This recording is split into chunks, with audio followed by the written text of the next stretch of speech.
Preparing. Meeting is now live streaming live. Hi, everybody at the What's On at Elephant and Castle Facebook community. Joining me today is, I want to say young Michael Griffiths, because you are quite a bit younger than I am. But you're in your 20s, buddy.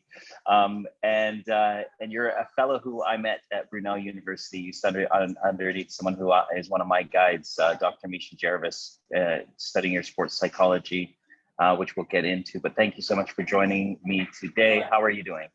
Yeah, my pleasure. Thank you very much for having me. I'm very well, thanks. Yeah, lovely morning. It is a nice morning. I normally do my Facebook Lives from the office or from home, but today I'm doing it from a coffee shop on Fulham Broadway, because I was at the hospital this morning getting my hip sorted out, because I have to have hip surgery, and my surgeon's computers were all messed up, so I was delayed by about an hour. So I'm lucky I'm in a nice little coffee shop that does really cool pastries, so I don't mind. Awesome.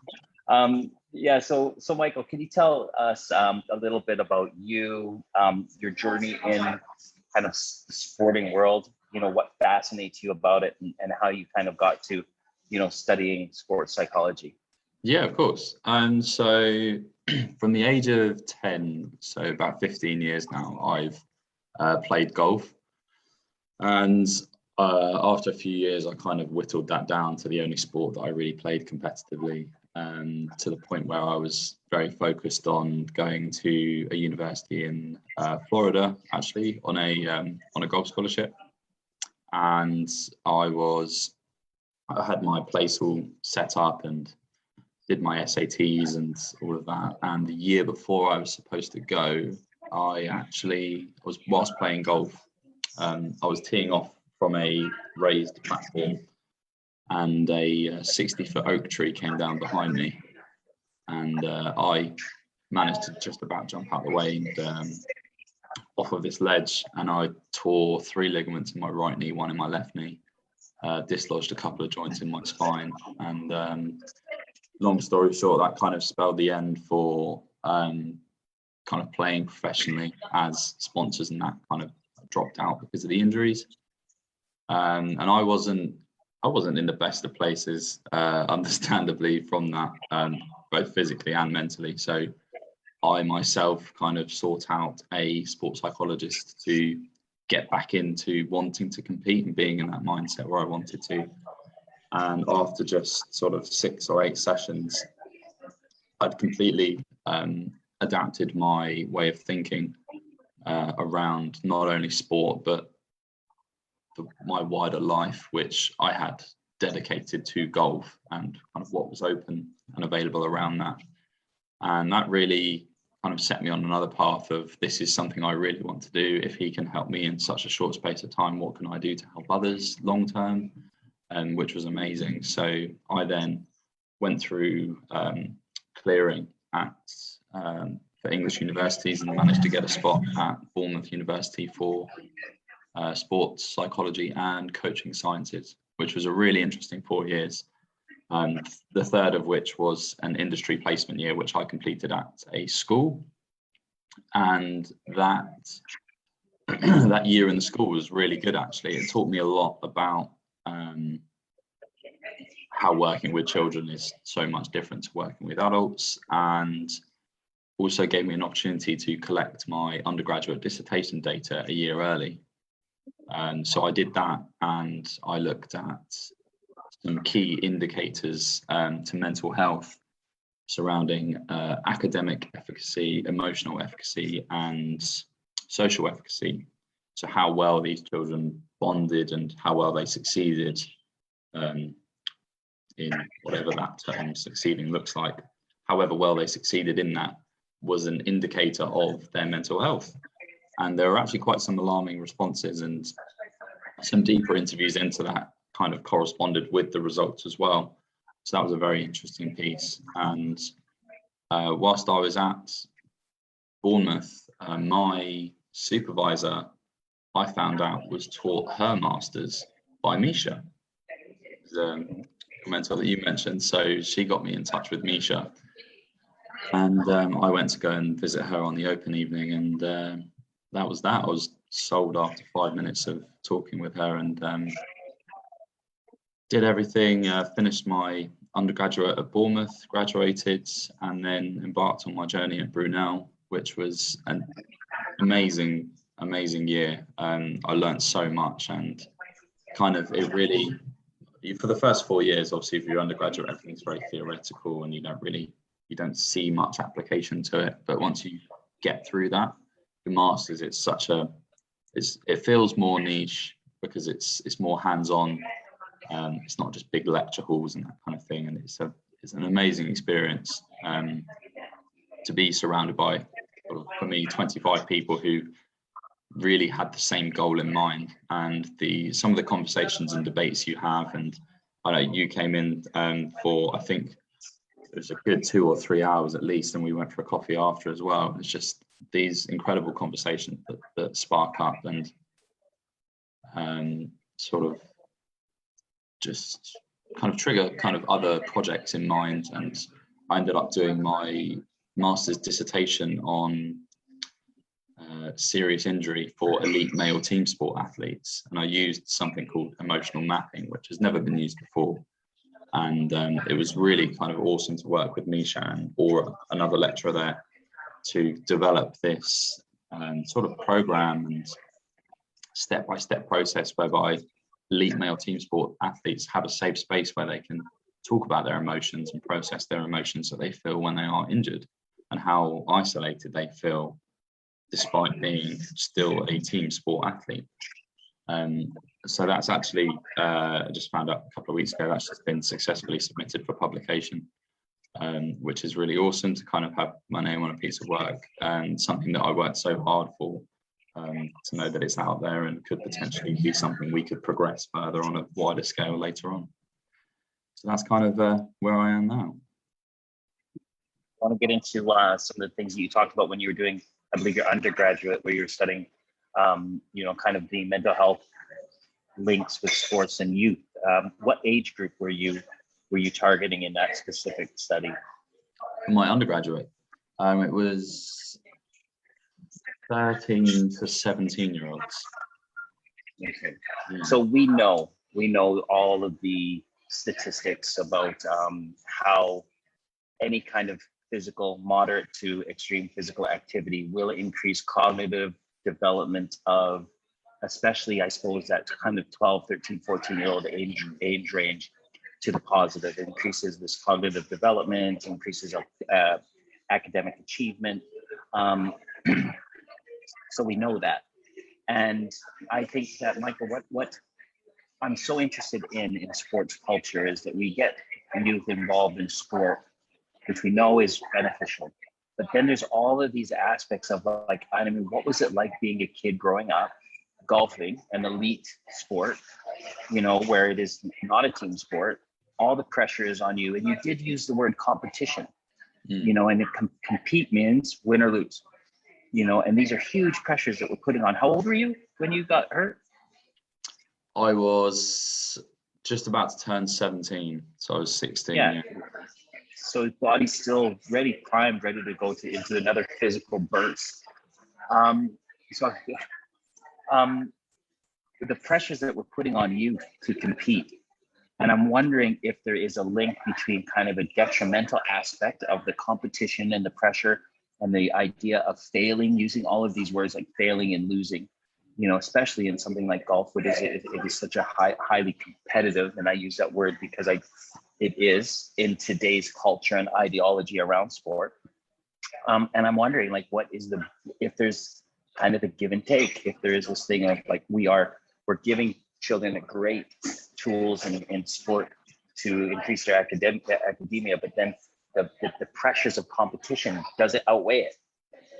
Is it all of a sudden going, like, the pressure negating the positivity, and we start going into negative impact by increasing such pressure on youth? What do you think about that? I think I'm extremely fortunate in that I had I'm since the age of 3, I've been raised by, I've lived in a house with my mum and my older sister, and my gran lived kind of 2 roads away. And it was very much, my mum knew nothing of golf when I started, still kind of doesn't. And but that was great, because if I needed to offload, I'd flood her with information after a round of golf, and all she would be able to pick up on was the non-golf terms. And she'd be like, okay, well, like, did you still have fun? And it wasn't just that, okay, you had fun, that was good, well done. She was extremely supportive, and the influence from her was always from a place of support and just kind of making sure that I was enjoying myself. And that really helped, because I put so much pressure on myself, more so than I ever should have. And looking back, I wish I'd kind of enjoyed it a bit more. But having that to counterbalance it when I came home was a kind of fundamental, no, you're doing this to have fun. If you manage to make a living out of it, fantastic. But if you don't, it's okay. You've learned amazing life skills. Like, golf's taught me I interacted with adults from a very, very young age, because I was competing against them, which was incredible. But I think on a wider scale, having kind of dived into it a bit more, and now in my position looking at younger athletes, particularly at the golf club I work at, the pressure that is on young athletes now, and the kind of parents following them around like shadows, is a term that's quite often used, I think, but the chaperones become the shadow almost. I just, particularly at an elite, the higher you go, that I'm hearing stories of athletes just being dropped left, right, and centre, particularly within sort of England golf.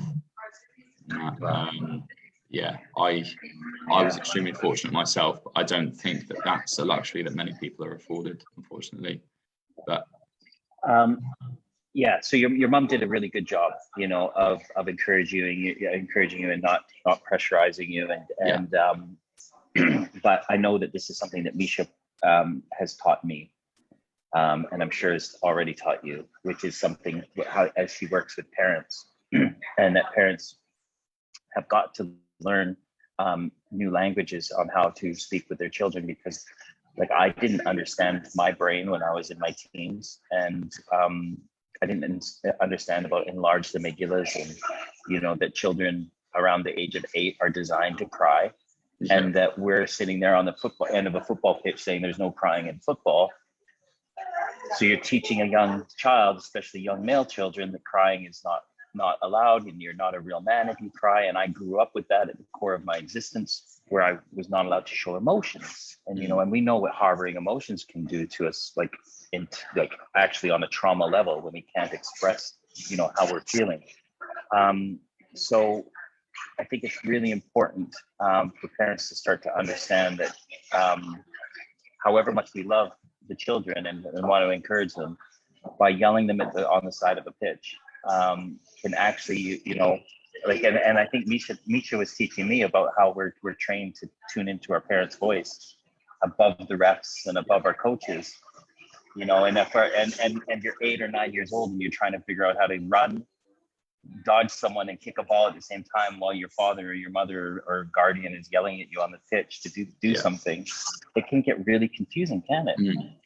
And I think that what some people don't understand is that how much, whatever you do at such a young age, no matter the situation or the context, it constantly overflows into everything else that you do and kind of are. So if somebody's saying there's no crying on a football pitch, for your example exactly, they're just going, well, surely that just overflows into everything. And then, like you say, they just harbor all the emotions. And I think,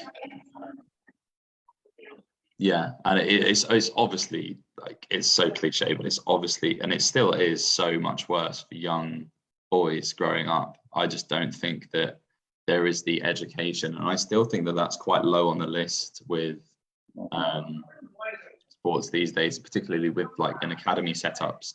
I think there's very few academies that actually do parent education to a sufficient level, and obviously how that affects children as they grow up and get older, I'm not too sure, but if it's not implemented from the beginning, right, this is how your child will be kind of taught and learned from a young age, and this is the help we need from you. I know we have them 4 days a week, but they're going to go home to you, and we need to make sure that you're kind of just being consistent as well, because I think that's such a big thing.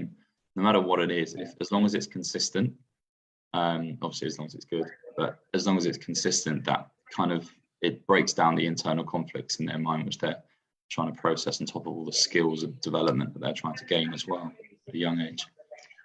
I think it's really important as well for people to understand why we play sport. Like, is it so that you can play in the Premiership, or is it so you can go to university and play at a good level and have community and connection? Is it to just go and kick a ball around and have fun?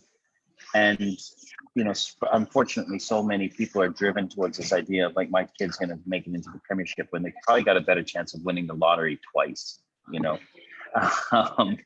getting their children into the Premiership.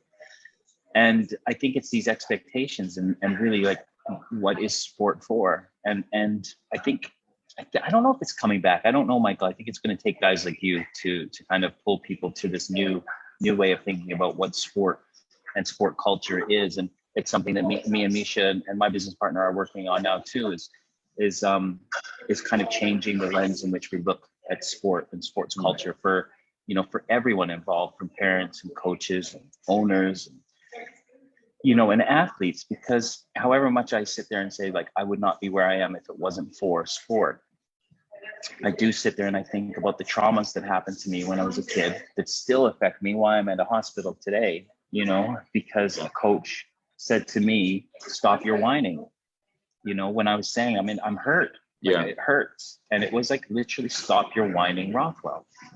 And now I'm 50 years old. That was when I was 16. And I'm going to a hospital today, because of the trauma that happened to that injury, because I didn't get it looked after properly. And this is what I think that we need to work on with people, across all different levels in sport, is what are our expectations? Yeah. We know sport is beneficial on physical and mental levels. But it's like, are we going to go into spirals of depression if we get cut from academy football, which we've seen so many people do, or what you've been studying too, like trauma, like physical trauma, like injury. It's not just the knee or the ankle, is it? It's so much more. Can you actually explain a little bit about that, about how elite male athletes and your masters and what you kind of studied with regards to, physical injury and its overall holistic impact on an athlete? Yeah, of course. So we looked at this this concept that had been developed in therapy, more traditional sort of therapy, called emotional mapping. So you break down 2 key locations. So you have the home, and because we were working with athletes, we used the training center or the training facility, or whatever that looked like for each sport. And you draw a floor plan essentially of that building, and you break down the rooms, label them, and then you cast your mind back to that time where you were in that injury, and you fill the rooms with the emotions that occurred to you throughout that time period. And what happens is I did one myself, which was incredibly rewarding, actually.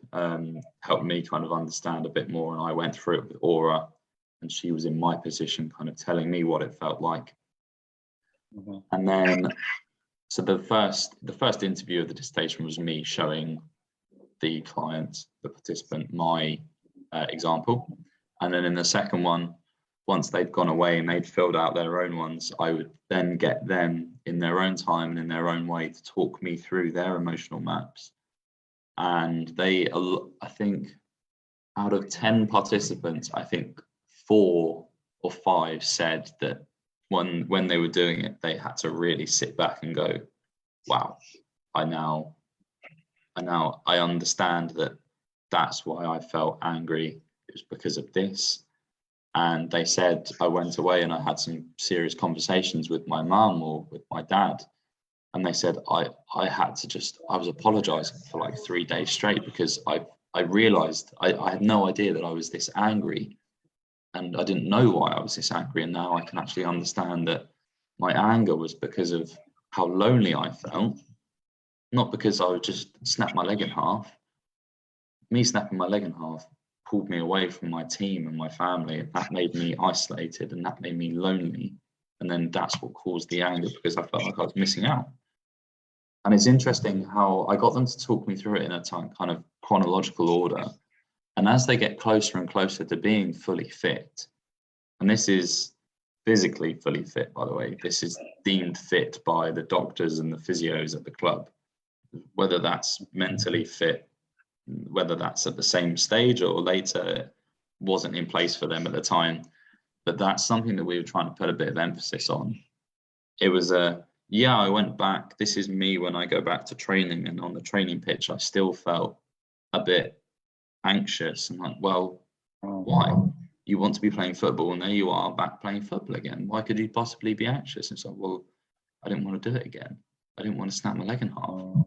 It's like, well, that kind of thing just doesn't get addressed in these top elite clubs. If your best player is getting close to full fitness and you need them back in the squad to fight a relegation battle, which two of these athletes were, their coach isn't going to care. He's just going to throw them back on and be like, go and do your job. Because 70% of that athlete is still better than half the team on that pitch. But what they don't realise is that increases the likelihood of them getting re-injured by, like, I don't know statistically, but let's just say, for example, like tenfold. It's so, and they now understood the difference between just being physically fit and actually full fitness and what that felt like. And yeah, there was some serious conversations that were had, not only between myself and the participants, but between the participants and their family members as well. So it was a great learning experience for all. And I think that's such a big thing. If you do live at home, or whoever you live with, they are fully engulfed in that scenario, that injury, if that's their career. And I think that it's as much a learning curve for them. They need to learn when, like, obviously, if they're injured, they're going to be asking, oh, are you okay? They need to understand when is okay to ask, and that athlete needs to understand how to respond appropriately without being upset that they're constantly being asked, because it's a learning curve for everybody. And I think it goes back to the education system that's in place at the club or at a younger level. If you're taught how to deal with these tricky situations in the beginning, they don't become so much of a firefight between people who have very close-knit relationships, and it can put such a strain on families, marriages, or whatever. I know a few had very newborn children, and they'd had serious leg trauma to the point where they couldn't walk. They can no longer help around the house and do all this, and it was as big as I thought it was going to be. It still kind of blew my mind, the scale. Every time another conversation was had, it blew open another conversation and dived into another relationship and another kind of, yeah, it was really, really interesting. When you used the word emotional mapping, I tried to throw myself back into my playing days, and if someone came to me and used that word, not a mapping word, but the emotional word, I would get my heckles up already, and I would come to it with some prejudice. Emotions mean weakness. Emotions, I'm only allowed one emotion as an athlete, which is tough. Never give in, never say I'm sorry, never say I'm in pain, just win, win, win. And I think this is one of the major barriers that people like yourself and people that work like myself and what we're coming up with is that especially coaches and managers who are at a level where they need to win for results, like for their jobs, they only have that one emotion. And I think there's this period of time that we're going to have to go through when we can prove, like through evidence, that emotional mapping and, tenderness, self-awareness, self-compassion, like athlete-centered, approaches can have a measurable impact that is better than the last 50 years of coaching and management, which is that win at all cost attitude. And I don't know, do you think that the sports culture is ready? Do you think that we're still going to have some backlash? I mean, I have guys who are like, Nick, you're a tree hugger, you're mumbo jumbo, meditation stuff, it's not for me. And they're a little bit old school, but I'm just wondering how you're seeing it, because I know you're on that path of being able to try to honor resiliency and toughness, but also to start to nurture, how we can be a little bit more tender and kind to ourselves. Well, I've now finished my master's, and I've now just started on the BASES SEPAR route, which is the sport and exercise psychologist accreditation. So it's the final 2 years until I'm fully qualified. And these 2 years, I won't mention any names, but I'm associated to a sports club for professionals, and the head coach. So there's a group of us psychologists that are on the same path at the same point in our careers, and we were told that we would be working with the first team and the academy and all the injured players and such. And at the very last moment, the head coach of this sports team just kind of went, "No, I don't want you working with the first team." And it's still so much. And I went to apply for a assistant psychologist position at Southampton Football Club years ago whilst I was doing my undergraduate. That was where my placement was going to be. And this, at the time, was the only Premier League football club with a dedicated sports department, and the largest. And they said, we got down to the final four, and they said, by the way, don't mention anything about psychology when you're around the first team coach. This is of a Premier League football club. And I just think there is still so much stigma surrounding what psychology is. But I think now, particularly with kind of social media, I think players are starting to have, and again, this is a very obviously novice perspective, but I think from what I can see, players are starting to have a bit more of a voice. So I think that might actually be an easier way in than trying to preach to the old guard of those who are in charge. I think if we can enlighten and educate players from a young age and just kind of understand that this is going to be a fight, and it always was going to be. But if we can really kind of maintain some consistency in our own messages as an industry, I mean, sport as a whole, not just psychologists, because when you're in elite sports and you're in a team, you're working in a multidisciplinary kind of system where you have the physios, the doctors, the psychologists. If we can all be singing off the same hymn sheet and understanding that emotion occurs, emotion is fine, no matter what that emotion looks like. If we can kind of bring that from the bottom up, I don't know the time scale on it, but I would like to think, maybe I'm a bit of an optimist, but I would like to think that there would reach a point where the industry would be full of maybe not even a majority, but just a far higher number of athletes who totally understand this process and this system. And I think some real big athletes like the Naomi Osakas and the Joe Roots and everything, kind of stating mental health and its effects on their lives. I think these are slowly kind of the ticking points of where we are potentially heading. I think it's great. I think it's brilliant that these athletes now have bigger platforms with social media. I mean, I'll be the first to say how detrimental social media has been, not only to my kind of young adult life so far, but to so many others. But I think if we try and focus on these positives and how much of a platform that we could give and could deliver, I think there's hope. I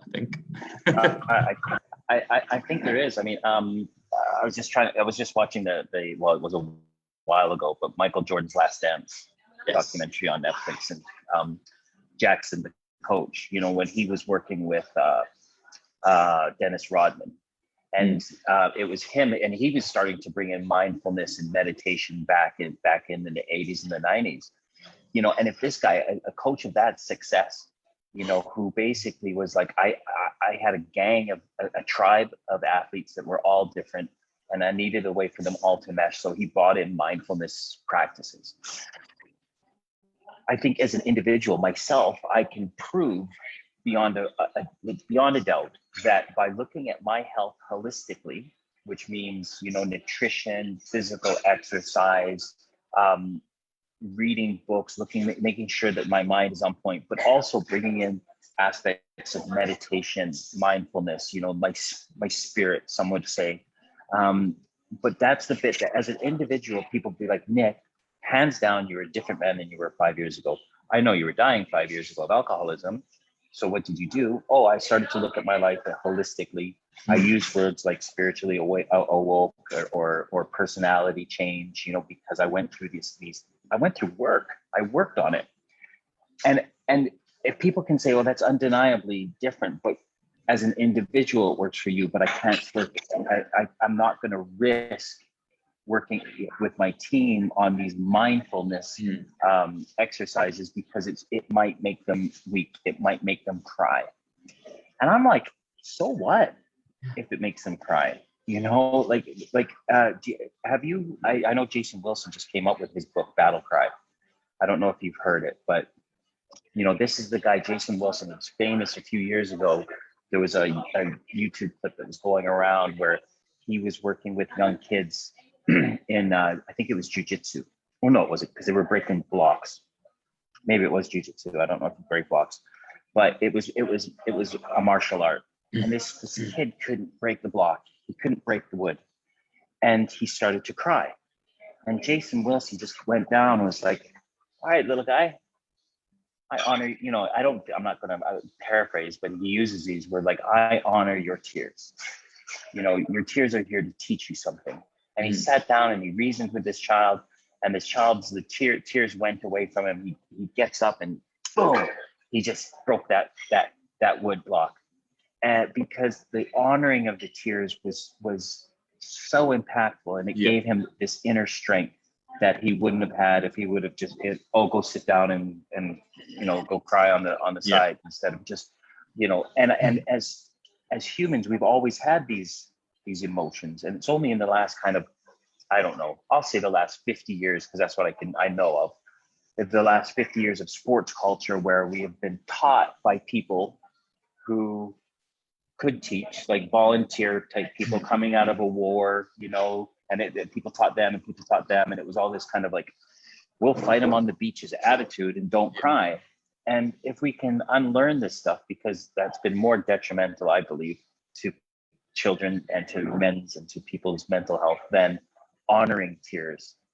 And if we can create environments in sports culture where we can honor emotions and let people feel the way they feel, and be like, Coach, I'm having a bad day today. Yeah. All right, son, what's up? Let's talk about it. Instead of like, I can't tell my coach that my girlfriend broke up with me, because I might get benched. He might think I'm not gonna be fit, rather than let's go talk about it. Let's have a coffee. So I think that if people can look at people's individual progress through looking at holistic transformation, why can't we look at it in an overall team approach, or also in the sports culture in general? Whew, that's kind of my little rant. What do you think? No, I completely agree. I think particularly in elite sports, I think that particularly in team sports, I think that what you've just mentioned with taking a holistic view, I think that maybe that's just perceived as too much work. And this has worked for centuries. Elite sport has functioned for centuries without doing this. And if we want to kind of adopt a holistic view for each individual player, I think I think it's 100% necessary. I totally agree with you. But I wonder if some institutions just feel like that's too much work and would take too much time away from the actual performance aspect or the tactical skill aspect of the sport. But I think if you want to increase not only athlete satisfaction and athlete well-being, and also the longevity of that athlete, if they are constantly in an environment, they walk in the door every day for 20 years, say they're at the same club, and they feel like that's somewhere that they belong and can be themselves, I think that's such a huge bonus on top of, if they want to be there, they're going to perform like they want to stay and all of that. They're not going to, like these potential footballers that just, oh, I can just transfer anywhere these days and I'll get paid good money. Doesn't really matter. Why are we not trying to create a culture where people want to stay? I mean, I know Wycombe Wanderers is an exception to the rule, but I feel like they have such a unique bond within their team and their culture that they develop. It's a case of, well, we don't care how good you are, kind of, if you're not on board with the culture and what our message is as a team and a tribe or whatever, it's just, you're not coming in. And I think if you're in, you're part of it and you're in 110%. And I think creating that is just so important, but I wonder how realistic that is. I think you know what, you really made a good point about athletes kind of going out on their own. And I think the athletes are educating themselves. And I think athletes are starting to feel it. Like there's nothing more beautiful than when, and it happens when management and coaches go away and just the players are together and one player is down, not feeling good, guaranteed 3 or 4 players are going to huddle around him. What's up? Oh, I miss my family. You know, the weather here is not very nice. And all I'm doing is practicing and going back to my flat and sitting there and playing PlayStation. I'm depressed. And then that little tribe of men will huddle around him and say, hey, it's okay, man. I was there too. And, you know, let's try doing this, or I'll come and get you tomorrow and we'll go out after practice. And so they bring each other up.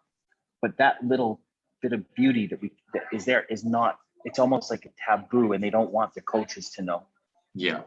But can you imagine the power if the coach and management know as well?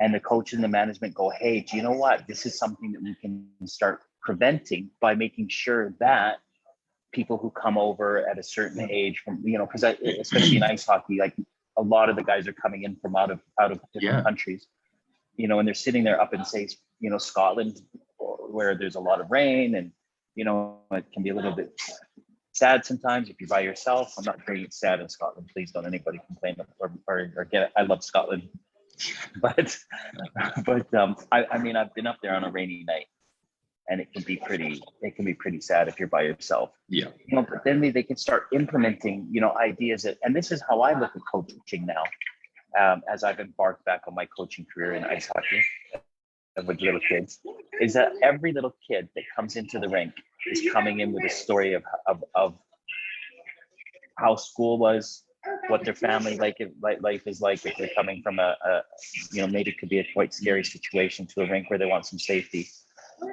And that's what I have to keep in mind, is that every person that's coming into that rink is coming in with a story, and that they don't have to just sit here and listen to me and say, guys, go skate and do the boards and do that. Instead, almost like I come in and we can gauge things together, and then the practice can be molded around, you know, the team. There's always an outline to the practice, but I'm always extremely malleable. And I suppose it is in my personal journey that I've been able to understand the sensitivity around people's emotions, and you can pick up on it. But why is it that a lot of managers or coaches today are never in an intimate moment? You know, like there's a lot of Premiership managers that don't go into the changing room, and so 5 minutes before the game, you know, 3 or 4 minutes at halftime, and then they have other coaches speaking for them, and there's no connect.